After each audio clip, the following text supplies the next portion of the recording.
Go right to the callers. Eugene, listening in New Jersey. Hi, Eugene. Hi, Hank. How are you? I'm doing good. Yeah, my question was that Moses told God when he requested that he go to Pharaoh that he couldn't speak well, and he had he couldn't speak eloquent, and he didn't speak well in certain parts of that Exodus.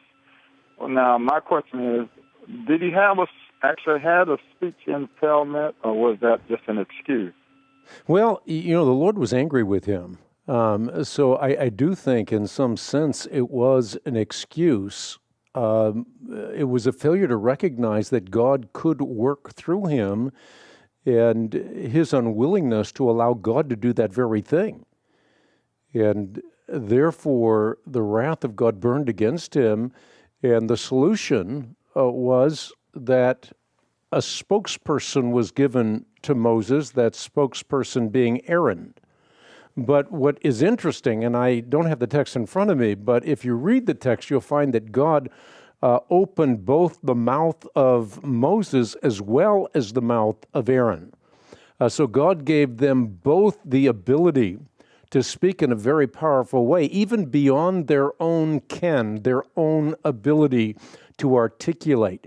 And the reason we know that is if you go to the book of Acts, and we should always put the magnifying glass in the hands of the New Testament writers, you find in the book of Acts that James, I believe it was, talks about how Moses was powerful not only in action, but powerful in speech as well.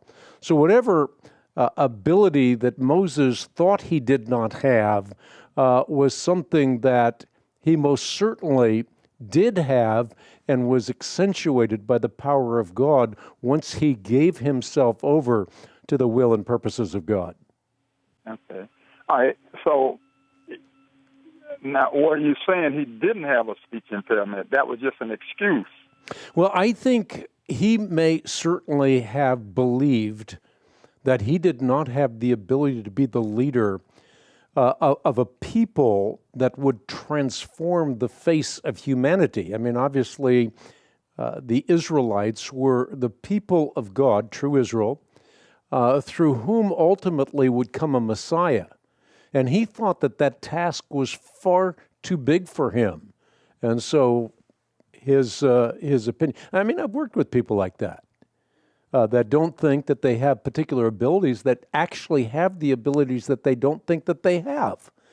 You see those abilities in people, but they never reach their potential because they don't believe in their own abilities. And I certainly think that this was the case with Moses. But the sin was, if God commissions you, he will always give you the ability commensurate with the commission that he gives to you.